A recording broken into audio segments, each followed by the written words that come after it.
ይስጥልን ከአስራት ብሮድካስቲንግ ሰርቪስ የዕለቱን ዜና ይዘን ቀርበናል። ዋና ዋናዎቹን በማስቀደም እንጀምራለን። ቻናሉን ሰብስክራይብ፣ ላይክ፣ ሼር በማድረግ ለሌሎች ተደራሽ እንድታደርጉ በማክበር ጠይቀናል። የህልውና ተጋድሎ በመላው ክልሉ ተጠናክሮ ቀጥሏል። ከጋዝቢላ እስከ መራዊ በተወሰደ የፋኖ ኃይሎች ኦፕሬሽንም ያገዛዙ ሰራዊት ከፍተኛ ኪሳራ ማስተናገዱ ተሰምቷል። በጋዝጊቢላ ወረዳ ያገዛዙን ጦር ስንቅ የጫኑ ተሽከርካሪዎች መደምሰሳቸው ሲገለጽ፣ በመራዊ ከተማ ደግሞ የስርዓቱ የጀርባ አጥንት የተባሉ ግለሰቦች ላይ እርምጃ መወሰዱ ተገልጿል። ሰፊ መረጃው በሰዓቱ ይቀርባል። የአማራ ፋኖ ብሔራዊ ንቅናቄ በመሬት ላይ ያለውን ህዝባዊ መሰረትና መዋቅራዊ ጥንካሬውን የሚያሳይ መጠነ ሰፊ የፖለቲካና የአስተዳደር ንቅናቄ ማካሄዱን አስታወቀ። በሺዎች የሚቆጠሩ አርሶ አደሮችን በትግሉ ስትራቴጂ ዙሪያ ያስተሳሰረው ይኸው መድረክና በነጻነት ቀጠናዎች የተዘረጋው የፍትህ ስርዓት ግንባታ ንቅናቄው ከወታደራዊ ድል ባለፈ ስር ወደ ሰደደ ህዝባዊ መስተዳደር መሸጋገሩን የሚያረጋግጥ መሆኑን አመላክተዋል። የዚህም መረጃ የምትሰሙት ይሆናል። ህወሓት አስገዳጅ በሆነ መንገድ ህዝብን ለወታደራዊ ምልመላ እየዳረገ መሆኑን ኢንዴብስ ኒውስ የተባለው ድረ ገጽ አጋለጠ። የህወሓት አንድ ከፍተኛ ባለስልጣን በበኩሉ የፕሪቶሪያው ስምምነት በይፋ መፍረሱን ለቢቢሲ አረጋግጧል። ውዝግብ ባስነሳው የጀነራል ታደሰ ሹመት ጉዳይ ላይም ብልጽግና ምላሽ ሰጥቷል። የዚህንም መረጃ በሰዓቱ ተሰሙታላችሁ። በድምፃዊ ቴዎድሮስ ካሳሁን ቃል አቀባይ ማህሌት ሰለሞን ላይ ያገዛዙ ፍርድ ቤት የ14 ቀን የጊዜ ቀጠሮ መስጠቱ ተሰማ። አገዛዙ ከቀናት በፊት በህግ የሚፈለግ አካል የለም ካለ በኋላ ተመልሶ ወደ ፍርድ ቤት መሄዱ በርካታ የህግና የሞራል ጥያቄዎች እንዲጠናከሩ አስገድደዋል። በአገሪቱ ከሚታወቁ የህግ የተባሉ አካላት ውጪ ሌሎች የማይታወቁ አፋኞችና ውሳኔ ሰጪዎች መበራከታቸው በዜጎች ዘንድ ከፍተኛ ሽብርን እየፈጠረ እንደሚገኝም በመነገር ላይ ነው። የሱዳን ጦር በኢትዮጵያ የቤንሻንጉል ጉሙዝ ክልል ኩምሩክ ወረዳ በመግባት የድሮን ጥቃት መፈጸሙ ተሰማ። በዚሁ የድሮን ጥቃት 11 ሰዎች መገደላቸው የታወቀ ሲሆን 2 የአገዛዙ ሰራዊት አባላትም ህይወታቸው እንዳለፈ ከቦታው የወጣው መረጃ የዓይን እማኞችን በመጥቀስ ዘግቧል። አሁን በቀጥታ ወደ ዝርዝሩ አለፈን።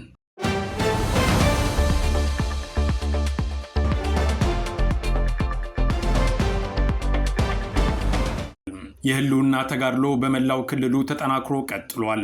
ከጋዝቢላ እስከ መራዊ በተወሰደ የፋኖ ኃይሎች ኦፕሬሽንም ያገዛዙ ሰራዊት ከፍተኛ ኪሳራ ማስተናገዱ ተሰምቷል። በጋዝጊቢላ ወረዳ ያገዛዙን ጦር ስንቅ የጫኑ ተሽከርካሪዎች መደምሰሳቸው ሲገለጽ፣ በመራዊ ከተማ ደግሞ የስርዓቱ የጀርባ አጥንት የተባሉ ግለሰቦች ላይ እርምጃ መወሰዱ ተገልጿል። ሰፊ መረጃው በሰዓቱ ይቀርባል። ዝርዝሩ እንደሚከተለው ይቀርባል። የአማራ ፋኖ ብሔራዊ ንቅናቄ አፋብን ወሎ ቤት አማራ ምኒልክ ዕዝ 303ኛ አሳምነው ኮር አካል የሆነው 14ኛ ክፍለ ጦር በጋዝጊቢላ ወረዳ ልዩ ስሙ ቅልጥም መስበሪያ በተባለ ቦታ በአገዛዙ ጦር ላይ ጥቃት ማድረሱን አስታውቋል። ከረፋዱ 5 ሰዓት ላይ ካስከተማ ወደ ላልኪው ሲጓዙ የነበሩ 5 ሬሽን የጫኑ ተሽከርካሪዎች በክፍለ ጦሩ አንደኛ ሻለቃ ቃኞች ደፈጣ ተጥሎባቸው ከጥቅም ውጭ መደረጋቸውም ተገልጿል። በዚሁ ወቅት የሶስተኛ ሻለቃ ፋኖዎች በላልኪው ስላሴ አምባ ለሚገኘው የአገዛዙ ጦር ሽፋን እንዳይሰጥ በማድረግ ድጋፍ ማድረጋቸውም ተጠቁሟል። በተጨማሪም በዚህ ዕለት በአስከተማ ቴክኒክና ሙያ በኩል በተፈጸመ ጥቃት የሚሊሻና ፖሊስ አባላት የነበሩበት ምሽግ መለቀቁና 2 የሚሊሻ አባላት መገደላቸውን የኮሮ ህዝብ ግንኙነት ክፍል አስታውቋል። በዚህ ጥቃት ሳቢያ የወረዳው ካድሬዎች አካባቢውን ለቀው ወደ ሰቆጣ ከተማ መሸሻቸውም ተገልጿል። በሌላ በኩል የቴዎድሮስ ዕዝ 102ኛ ኮር 11ኛ ክፍለ ጦር አባላት በመራዊ ከተማ አስተዳደር ህንፃ አካባቢ በፈጸሙት ጥቃት 7 ሰዎችን መደምሰሳቸውን አስታውቀዋል። ከነዚህ መካከል የስርዓቱ የጀርባ አጥንት ተብሎ የተገለጸው አቤቲ ማለደና ቀደም ሲል ፋኖን ከርቶ የብልጽግናን ጦር የተቀላቀለው ጌታቸው ፈንቴ እንደሚገኙበት ተገልጿል። አቤቲ ማለደ የተባለው ግለሰብ በአካባቢው የፋኖ ቤተሰቦችን በማሳደድ ንብረት በመዝረፍና ንጹሃኖችን በማገት ተግባር ላይ ተሰማርቶ የነበረ የቀጠናው ጋንግሪን ነበር ሲል የኮሮ ህዝብ ግንኙነት ክፍል ገልጾታል። በተጨማሪም ጋሻነህ ብዙአየሁ ዘገር የተባለ ግለሰብም በዚሁ እርምጃ መወገዱ ተጠቅሷል። እዙ በመግለጫውም ባንዳን የማጽዳቱ ስራ ተጠናክሮ ይቀጥላል ሲል አስጠንቅቋል። የአማራ ህዝብ የህልውና ተጋድሎም እስከ ድል ድረስ እንደሚቀጥልም የሁለቱም እዞች በመግለጫቸው አመልክተዋል።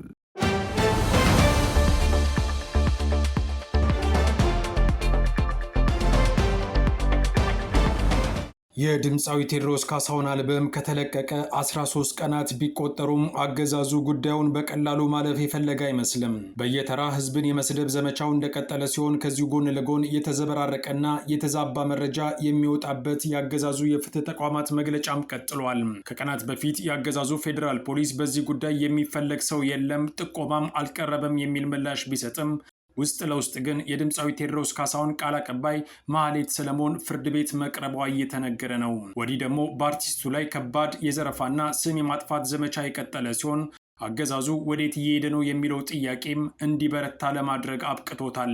ኮንሰርት ከማዘጋጀት ጀምሮ ነጠላ ዜማ እንዲለቀቅ ያደረገው አብይ አህመድ ራሱም በመምጣት ስድብ አሰምቶ መሄዱ የሚታወቅ ሀቅ ነው። የዚህ ሁሉ ከየአቅጣጫው የሚፈጸም ጥቃት አገዛዙ ምን ያህል እንደተደናገጠ የሚያሳይ ነው የሚሉ ታዛቢዎች አብይ አህመድ ከአልበሙ መውጣት በኋላ ያሳየው ድንጋጤ የበለጠ የህዝብ ትኩረት እንዳገኘም አስታውቀዋል። ማህሌት ሰለሞን በቅድሚያ ቀርቦባት የነበረው ክስ አገዛዙ መግለጫ ሳይከለክል ለምን ተከለከለ አልሽ የሚል የነበረ ቢሆንም አሁን ግን ይህን ክስ ወደ ሽብርተኝነት ለመቀየር ዝግጅት እያደረጉ እንደሚገኙ ተመልክተዋል። ያገኘውን ሁሉ ሽብርተኛ በማለት ወደር ያልተገኘለት አብይ አህመድ አሁን ደግሞ የጥበብ ባለሙያዎችንም በዚህ የብልጽግና ወጥመድ ውስጥ የሚያስገባቸው ይመስላል ተብሏል። ከቅርብ ጊዜ ወዲህ ደግሞ አብይ አህመድ ያመጣው ባህሪ የሚፈልጋቸውን ሰዎች እስር ቤት ካስገባ በኋላ በአገዛዙ ዶክመንተሪ ፊልም ሽብርተኛ ነን እንዲሉ ማድረግ ሆኗል።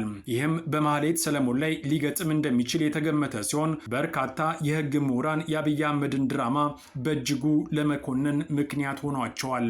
አጣርተን እንጂ አስረን አናጣራም በሚል መልእክቱ የሚታወቀው አብይ አህመድ ኢትዮጵያ ውስጥ የትኛውም አገዛዝ አርጎት የማያውቀውን ሽብር በዜጎች ላይ መፈጸሙን እንደቀጠለም ተነግሯል። ሀገሪቱ ውስጥ በህግ ይታወቃሉ ከሚባሉት ተቋማት ውጪ ያሉ ኃይሎች የሚፈጽሙት በደል ከጊዜ ወደ ጊዜ መባባሱ ኢትዮጵያ በዓለም አቀፍ መድረክ ሳይቀር የተለየ ትኩረት እንዲሰጣት ምክንያት ሆነዋል። ከድምፃዊ ቴዎድሮስ ካሳሁን ጋር በተገናኘ የሚደረጉ ዓለም አቀፍ ጫናዎች መቀጠል እንደሚኖርባቸው የሚገልጹ እነዚሁ የህግ ባለሙያዎች የአብይ አህመድ በቀል በዚህ ብቻ ሊቆም እንደማይችል ከወዲሁ አስጠንቅቀዋል።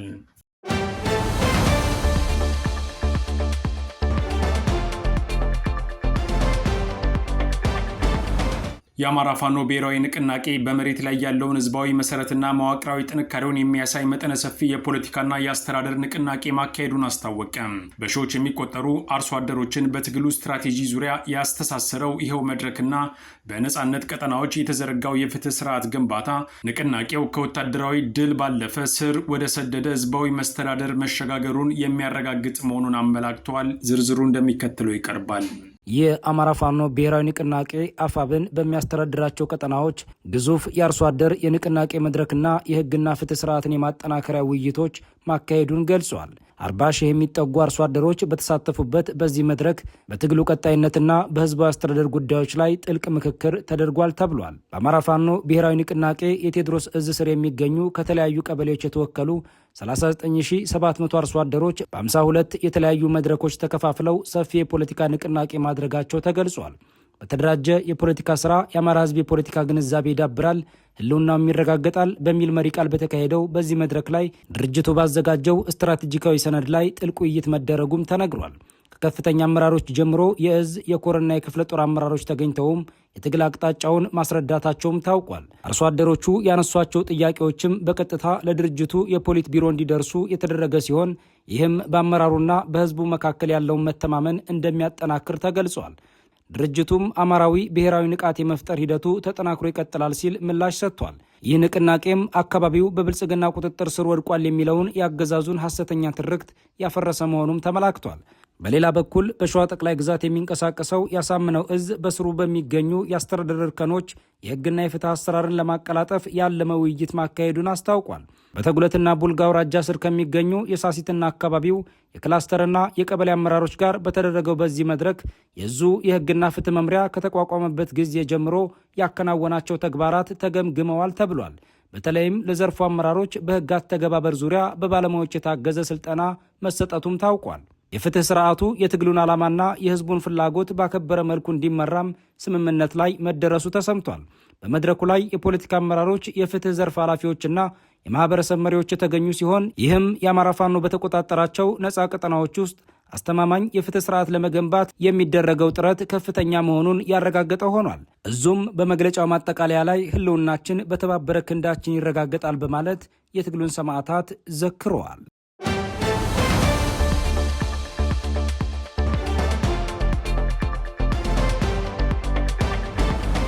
መጪው አርብ ከመድረሱ በፊት የህወሓትና የብልጽግና የቃላት ልውውጥ ተጠናክሮ ቀጥሏል። በሁለቱም ወገኖች የሚደረገው ዛቻ ወደ ዓለም አቀፍ መገናኛ ብዙሃን የደረሰ ሲሆን ህወሓት የመጨረሻ ያለውን ማስጠንቀቂያ ለብልጽግናና ለጀኔራል ታደሰ ወረደ ሰጥተዋል። እንደ ድርጅቱ እምነት የትግራይ ጊዜያዊ አስተዳደር ፕሬዝዳንት ሌተናል ጀኔራል ታደሰ ወረደ ሰላማዊና ዲሞክራሲያዊ በሆነ መንገድ ስልጣን ማስረከብ ይኖርበታል። ይህን የማይፈጽም ከሆነ ግን ስህተት እንደሚሆን የህዝባዊ ወያኔ ሓርነት ትግራይ ህወሓት ቃል አቀባይ ለቢቢሲ አስታውቋል።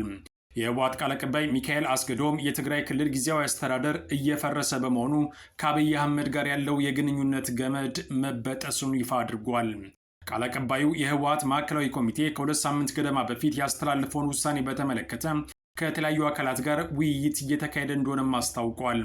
የህወሓት ማዕከላዊ ኮሚቴ ሚያዝያ 11 2018 ዓ.ም ባወጣው መግለጫ ከ6 ዓመት በፊት ክልሉ ውስጥ በተደረገ ምርጫ የተመረጠው የትግራይ መንግስት ምክር ቤት ወደ ስራ እንዲመለስ መወሰኑን አስታውቆ ነበር።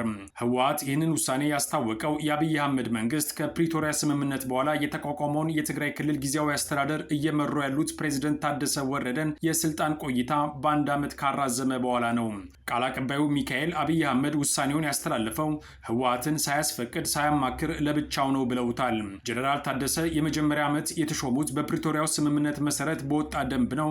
አሁን ግን እርሱ ተጥሶ በ2013 በወጣ ደንብ ነው ብለዋል። ቢቢሲ ስለዚህ ጉዳይ ጥያቄ ያቀረበላት የአብይ አህመድ ሴክሬታሪያት ኃላፊ ቢሌኔ ስዩም የተሻረው ደንብ የተጠቀሰው በስህተት እንደሆነና እንደሚስተካከል ምላሽ መስጠቷ ተሰምቷል።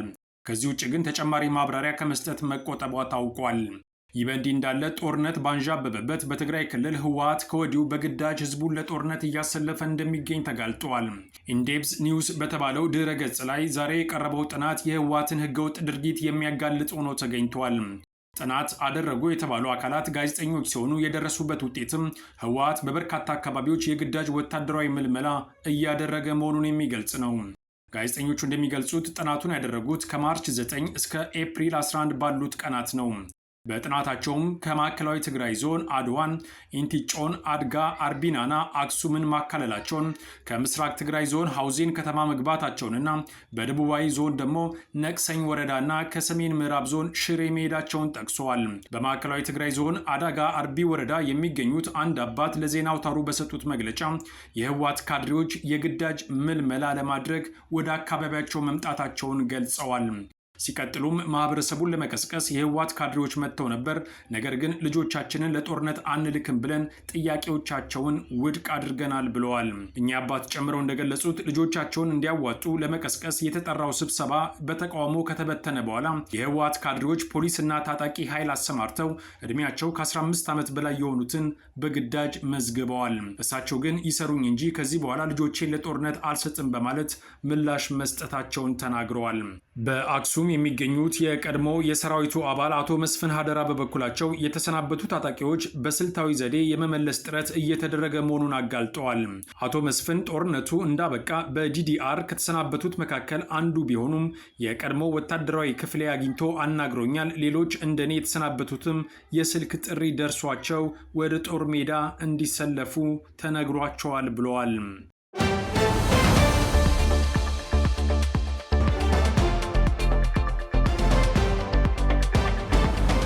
የሱዳን ጦር በኢትዮጵያ የቤንሻንጉል ጉሙዝ ክልል ኩምሩክ ወረዳ በመግባት የድሮን ጥቃት መፈጸሙ ተሰማ። በዚህ ድሮን ጥቃት 11 ሰዎች መገደላቸው የታወቀ ሲሆን 2 የሰራዊት አባላትም ሕይወታቸው እንዳለፈ ከቦታው የወጣው መረጃ የዓይን እማኞችን በመጥቀስ ዘግበዋል። የድሮን ጥቃቱ 3 ጊዜ ያህል መፈጸሙን የሚጠቅሱት እነዚሁ የዓይን እማኞች በጥቃቱ ምክንያት ውጥረት መስፈኑንም አስረድተዋል። የአብይ አህመድ መንግስት ከዚህ በፊት ለሱዳን ታጣቂ ቡድን RSF በቤንሻንጉል ጉሙዝ ክልል ውስጥ ስልጠና እንደሚሰጥ ካምፕ ጭምር እንዳቋቋመ ዓለም አቀፍ መገናኛ ብዙሃን መዘገባቸው አይዘነጋም። ይህን ተከትሎም የሱዳን መንግስት ለአብይ አህመድ ድርጊት ምላሽ እንደሚሰጥ በይፋ እስከ ማስጠንቀቅ ደርሶ ነበር። በዚህ ምክንያት የተፈጸመው የዛሬው ጥቃት አብይ አህመድ የሚከተለው የማተራመስ ፖሊሲ ሀገሪቱን ምን ያህል ከጎረቤት ሀገራት ጋር ያላትን የተሻለ ግንኙነት እየናደው እንደሆነ አመላካች ተደርጎ ተወስዷል። የአብይ አህመድ መንግስት በዚህ ጊዜ ከየትኛውም የጎረቤት ሀገር ጋር መልካም ግንኙነት የሌለው ሲሆን በተለይ ከኤርትራና ሱዳን ጋር የገባበት ውጥረት ሀገራቱን ወደ ጦርነት እንዳያመራቸው በዓለም አቀፍ ተቋማት ዘንድ ከፍተኛ ስጋትን አሳድሯል።